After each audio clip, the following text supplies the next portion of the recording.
Hi there, thanks for joining me on this week's live. This week we're going to be discussing part 2 of the preparation for return to work. So last week we discussed the cleaning up the office chairs, so all of the kind of stool and bacteria that you'd find on office chairs and the removal of that. And this week we're going to be discussing shared kitchens, because this is a real hot spot for kind of COVID transmission and hygiene and sanitary kind of practices to be really hot and thorough. So we're going to be talking about that, and we're going to be talking about the best way to kind of navigate that. So I'll kick off with that. So in terms of a shared kitchen, I'm talking about a workplace kitchen where lots of people are going in and out, and we're talking about kind of what people are referring to when they're talking about coronavirus as well. So if we can kind of hone in on that to start off with. So coronavirus, I think a lot of people know this, but some people don't. So I'm just going to kind of talk around this, kind of set the scene for this week's vlog.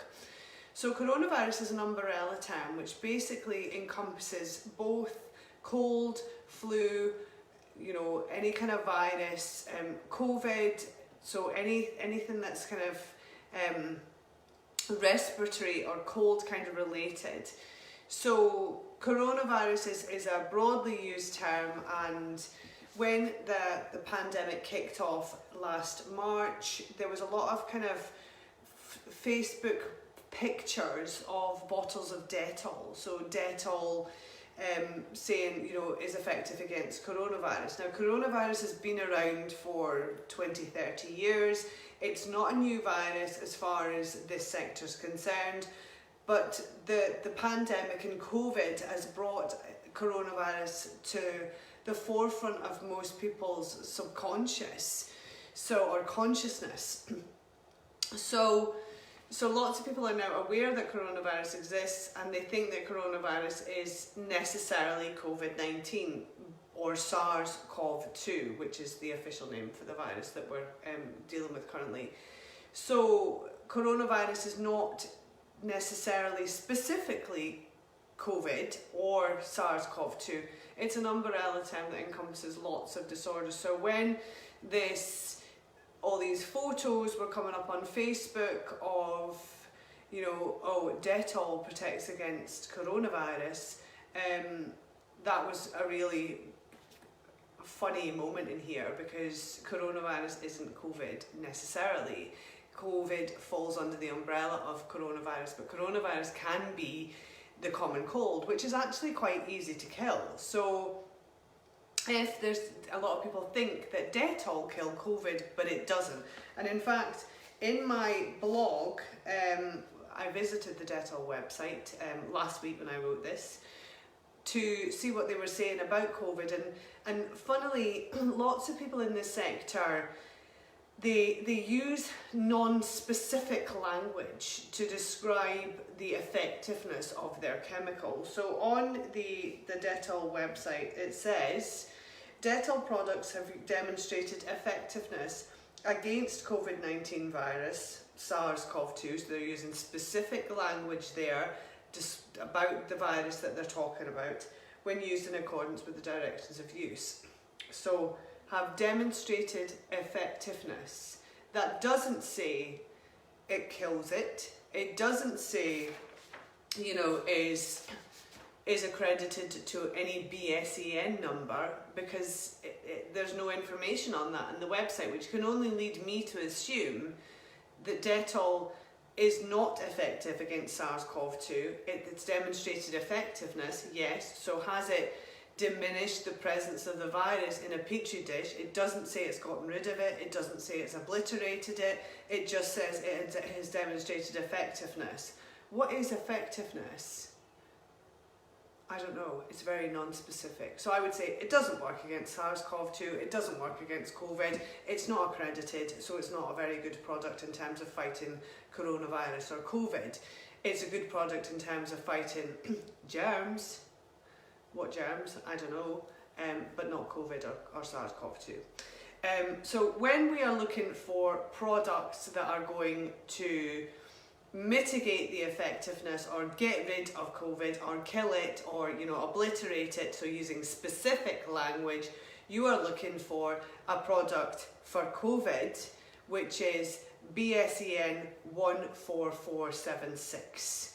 So that is a viral effectiveness. So it's effectiveness against viruses, 14476. If it's also BSEN 1276, great, because it'll kill bacteria as well. So you're looking for something that says on it will kill, and this is really important, 99.9999, 4 nines after the point. If there isn't 4 nines after the point, if there's only 1 9 or 2 nines, and this is, you feel like I'm splitting hairs here, but I'm not splitting hairs, and I'll tell you why. 99.9999, that means it has passed the accreditation to be awarded BSEN 1276 or BSEN 14476. And in laboratories, the language that is used is so specific, and the log reduction, so 99.999%, demonstrates a log reduction in the presence of bacteria and in the presence of viruses. So if it's not 99.999, it's failed. So lots of people say this product has been tested against BSEN 14476 to 99.99%. That's a fail. So it's failed. So they're using a play on language to make you believe that this product is accredited, which is really quite... Is it true? Yes, it has been tested against it. What they're not saying is that it's failed, so it doesn't meet the criteria to be awarded that accreditation. It needs to be 99.9999, and it's only someone like myself or another distributor who would know this, and now I'm sharing this information with the world. So if you want to spread the word and spread the information, please do this video, and we will give you out a prize at the end. I'll pick a sharer. So if you can please this video to share this free content, this knowledge and expertise I'm giving out free here. So in terms of accreditations for good chemicals that will kill COVID and will kill coronavirus and will kill SARS-CoV-2, it needs to have an accreditation BSEN 14476 at a rate of 99.9999, 4 nines. That's really important. If there's not 4 nines, then it's not past it. And now that you have this information, you may go into supermarkets, you may go into the stores, and you'll see lots of products, loads of them if you look, that says kills coronavirus up to 99.99%. Fail, kills germs, kills all germs to 99.9%. Fail unless there's 4 nines. So there you are, you've heard it here first. So if you are operating a shared kitchen in a work environment, it's really kind of important that you think things through in terms of what people need and people's behaviours. So if you have an entrance and an exit, so you can kind of keep people moving through the area, then that is ideal, because then you can have entrance here, exit here, and at the entrance we would always recommend that you put a hand sanitizing point at the entrance, and then one at the exit, so people can sanitize their hands on entry and sanitize their hands on exit, because you would not believe the amount of people that go around their daily lives not washing their hands after the toilet, before they eat. I mean, it's mind-boggling to somebody like myself who obviously hygiene is really important to me. It's what I do for a living, and I'm very clean and tidy. So yeah, there are loads of people who don't wash their hands. To protect yourself, your team and everybody in the building or shared area, if you're a building manager or an employer, it's really important to make sure that you're providing a hand sanitizing point. So yes, so now Ewan, I've just seen in the comments, Ewan has just put up a 14476 link to our website. So if you're looking for anything that's 14476 or will kill viruses and bacteria and is accredited to 99.9999%, log reduction, you'll find it in that link. So have a look in that link if you're looking for any kind of chemical, and there's loads of chemicals that will sanitize your hands to 14476, sanitize surfaces, kitchen surfaces, so food safe, and also stuff that is safe for wood and stuff, so I'll come on to that. So so make sure that the flow of people is going through, and then a hand sanitizing point. So now a link to that has just been put in the comments. So we have one that we've created here, because we created a hand sanitizing point that kind of has a pictorial board on the back. So it's to encourage people to really sanitize their hands properly, and that'll make your organisation look professional, thorough, like you've thought things through. It's got our logo on it. Obviously our reputation is sterling in this marketplace in terms of our knowledge and expertise, so it makes it look like you're working with someone who is really, really on their game, who knows what they're talking about, who knows in terms of accreditations. It's a bulk fill dispenser, so you can basically top it up with either this antibacterial one here. So this one is one that we stock here. It's an antibacterial one, so it won't dry your hands out, and it's got skin conditioners in it. That's great for kind of places where children are present, where you've got vulnerable adults, where you've got places where addiction's an issue, so that's a really good one for that. Or you could potentially put this one in, which we also sell in a 5 litre, so this is sterile. This is 73% alcohol. This one is BSEN 14476. It's also BSEN 1500, which is accreditation, which kills bacteria and viruses on your skin. It's also BSEN 1276 as well, so for hard surfaces.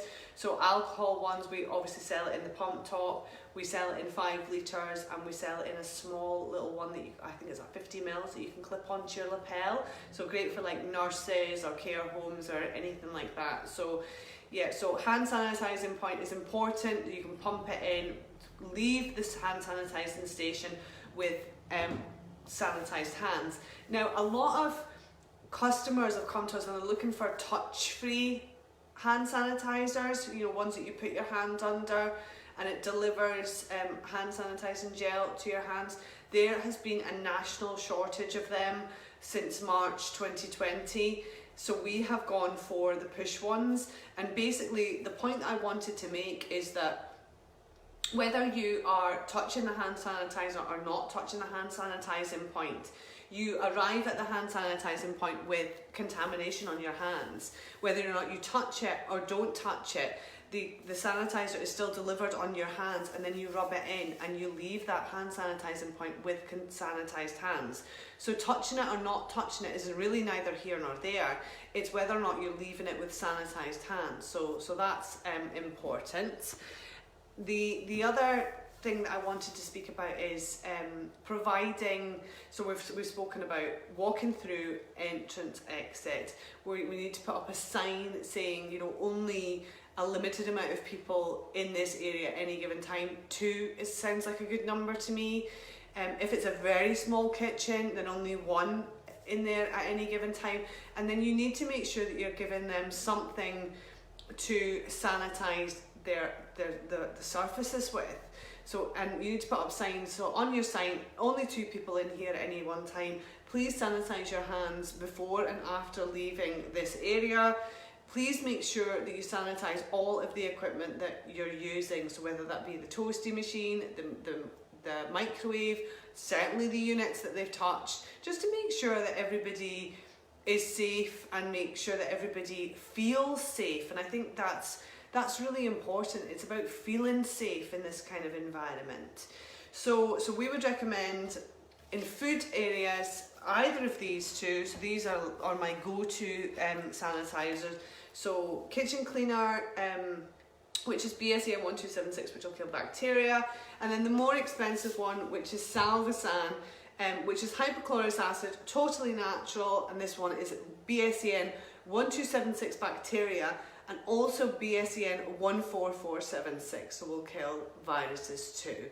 This one is food safe, obviously, because I'm recommending you use it in a kitchen, but also it's great for anywhere that's got wood, because with this one is a traditional sanitizer. Traditional sanitizers dry wood out. This one will not, because this doesn't have traditional sanitizers in it. This one is just basically a combination of salt and water that's gone through a process of electrodialysis that puts it in a particular state, and in that state it gets the accreditation of 14476 and 1276. So it's in this state in this bottle, and it's a stable chemical, so it'll stay stable for the duration of the time that you have it. So so that's kind of all I've got to say about shared kitchens. Next week so this afternoon I'm going to write a blog about the differences between 14476 chemicals and 1276 chemicals, and if you go to our website you'll see we've kind of separated them to make it clear in terms of that they do different things. So 14476 is viruses, 1276 is bacteria. I'll be writing a blog about that this afternoon, and I'll also be talking around some of the kind of, I suppose, fiction and myths around 1276, and I'll kind of be drilling down on the claims around 99.99% effectiveness and how that is not effective at all. So that's it from me today. If you do have any questions, please do pop them down into the comments, and please do this video, because if you do this video then it shares the expertise that I'm sharing to everybody in terms of free knowledge and my experience that I've gained over the years, and it kind of just shares all this information, and knowledge is really power, especially in this section. And having that power when you go into a supermarket and see that a product is saying 99.99% effective against whatever, it's not effective and it's failed the accreditation. So that's really key.